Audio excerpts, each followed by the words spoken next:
Today, I'm going to explain a film based on the real-life story of the youngest warrior of World War II called Soldier Boy. Spoilers ahead. Watch out and take care. The movie begins in Russia, where a family of three sit by the river, enjoying their time. The youngest of them, Sergei Aleshkov, boasts to his elder brother and mother about him being on top of a tree, when suddenly, German fighter jets fly overhead. The mother asks her kids to quickly hide in the bushes, but the 6-year-old claims he is not scared and strikes the jet with a slingshot.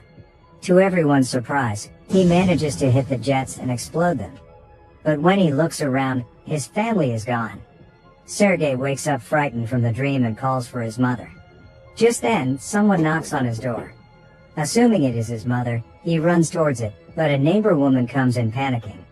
She thanks God for keeping him alive, and informs him that his mother and brother are dead. The little boy cannot comprehend what she is saying, and wants to stay in the house to wait for his mother. The woman tells him that the Germans have attacked them and that he should run away. Just then, some soldiers approach their house. The woman makes Sergei run out through the window, but is shot dead before she can join him. The little 6-year-old is now on his own, with no family and friends. As Sergei runs away from the house, he sees his whole neighborhood burning behind him. He calls for his mother in vain, and runs away from there. After running for a while, he ends up in the middle of the woods. The little kid starts to call for his mother to come and get him, because he is lost. That night, he stays in the jungle. The following morning, we see him drink water from a river, when the enemy soldiers approach his way. Sergei, knowing that they are dangerous, quickly hides inside a tree's roots. He is startled when a snake comes nearby, but doesn't utter a word or run away. Sergei is more scared of the soldiers than of the snake. The soldiers eat by the river and go away, after which Sergei takes their leftover food and devours it for the night. However, by the end of the day, the little boy is exhausted. He hasn't had a proper meal in 2 days and has been walking with no destination. He falls down as he limps but doesn't stop walking. While on his way, he sees wild berries and devours them, but just then, an explosion occurs behind him, taking him by surprise. The boy gets dizzy and starts to hallucinate someone coming behind him. However, even in such conditions, he stands brave and tells the person he has a rifle and is not scared. He limps forward but falls unconscious after a while. While he is asleep, 2 soldiers approach him. The scene cuts to the Russian army base where Commander Kuznetsov waits for his patrol soldiers. They come in with the little kid who is injured and weak. When the soldiers claim they are on his side, the little boy opens up and introduces himself. The soldiers laugh when a kid shakes his hand with the commander, suggesting he introduce himself too. The soldiers feel affectionate with the little kid, and circle him around. They make him drink water and feed him. Even the otherwise cold commander takes care of the kid. A nurse named Katya dresses Sergei's wounds, and is charmed by his personality too. The kid asks her to draw a tank on his wounds, because he wants to be a soldier when he grows up. Even the injured soldiers talk to the kid, and feel lighter. Sergei is fascinated with the commander's gun and his badge. The commander too answers all the little boy's questions, and lets him play with his honorary pistol after taking the bullets out. Sergei shows him the tank drawn on his stomach, and boasts about being a soldier himself. The boy is healing very quickly. The nurse Katya asks the commander to let the boy stay with the battalion, but he disagrees, claiming that it won't be safe. He wants to send Sergei to an orphanage. The soldiers spend all their free time with Sergei. He is visited by many throughout the day. They bring him food sent by their families from afar, and even let him play with their binoculars. One day, a soldier goes to the commander to ask him to let the boy stay with the battalion. The soldiers have grown a close connection with the kid, and think of him as their own. His presence takes the weight of war off their chest. However, the commander is adamant about sending the boy to the orphanage, for his own safety. The following day, the enemies attack, and many soldiers are hurt. A vehicle comes to fetch Sergei to take him to the orphanage. The commander breaks the news to the kid, and gives him a wooden honorary pistol as a gift. The boy in turn hugs him, claiming that he is scared for the commander's safety. The commander melts in his embrace, and changes his mind. He asks Sergei to stay with the soldiers as his son. That night, The soldiers look for little soldier clothes for the little boy. They are over the moon to have Sergei stay with them. The commander wakes Sergei up and gives him the clothes. He wears them and runs around, looking like a real soldier.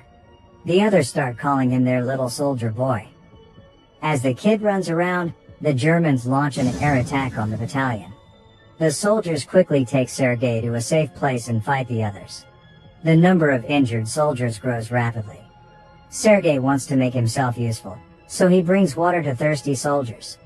One of them asks him to read a letter sent by his family because he has a bandage over his eyes.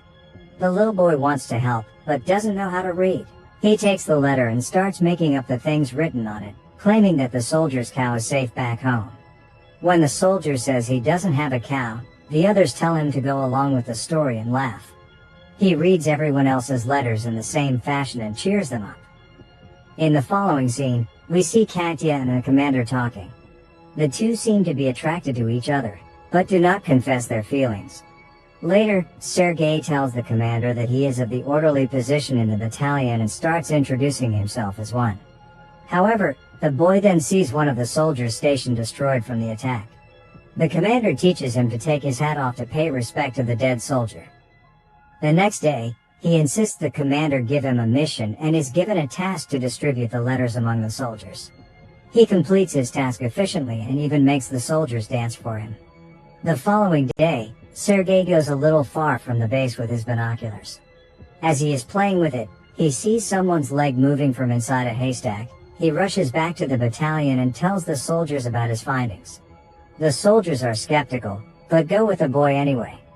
When they reach near the haystack, they are alerted to see two German spies hiding underneath.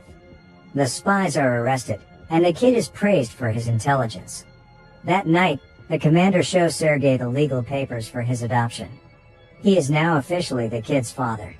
Sergei knows of the commander's feelings for Katya, so, to repay his kindness, he takes him to confess to her. But the two see her talking to a different man, and wrongfully assume she is interested in someone else. The base is attacked by the Germans again. This time, Sergei helps the soldiers with all his might, by supplying ammunition to the soldiers in the front line, but the soldiers there command him to go back to the shed because it is too dangerous outside. When he comes to the shed, he sees the commander and others panicking because the phone's connection with the colonel is lost. A soldier is sent to fix the broken wires. Sergei follows the soldier and sees he has been fatally wounded. He asks the dying soldier how he can fix the wires, and does it himself. The connection comes back and more troops are called. The 6-year-old saves everyone's life. Later, we see the commander and Katya talking by the river. The commander finally confesses his love for her and asks her to be Sergei's mother. Katya is over the moon, but before she can say anything, a soldier approaches them and gives the commander a letter, saying they have been dispatched from the base. The following day, all the soldiers leave for their new base along with Sergei. However, on their way, they come across a minefield that blows off some of their vehicles. The commander is hurt while the group's orderly, who Sergei was close with, dies in the explosion. He cries and hugs the commander. They carry the injured ones with them and continue their journey to their new base. When they finally reach the other base, they meet the commander's leader, the general. He too is impressed by the kid's ambition, and congratulates the commander for having such a smart kid. The following day, their division is awarded a guards banner, and so is the boy. He promises to save his country when the general gives him his badge. One night, their base is attacked brutally, and the commander is trapped under the ruins. Sergei cries for his father and tries to save him. He calls the other soldiers, who finally bring the commander out. The next day, Sergei approaches an injured commander. His hands were hurt while trying to save the commander. The kid is now an inseparable part of the team. He doesn't have a family beside them, and moves wherever they go in the war. The movie ends as the regiment is seen moving to another base. A voice in the background narrates that he even took part in the Stalingrad battle, and reached Poland with the soldiers. He is currently known as the world's youngest soldier ever, and the legendary story of his bravery is now spread for the whole world to hear. Subscribe for more videos like this, turn on notifications, and leave a like to help the channel out. Thank you for watching.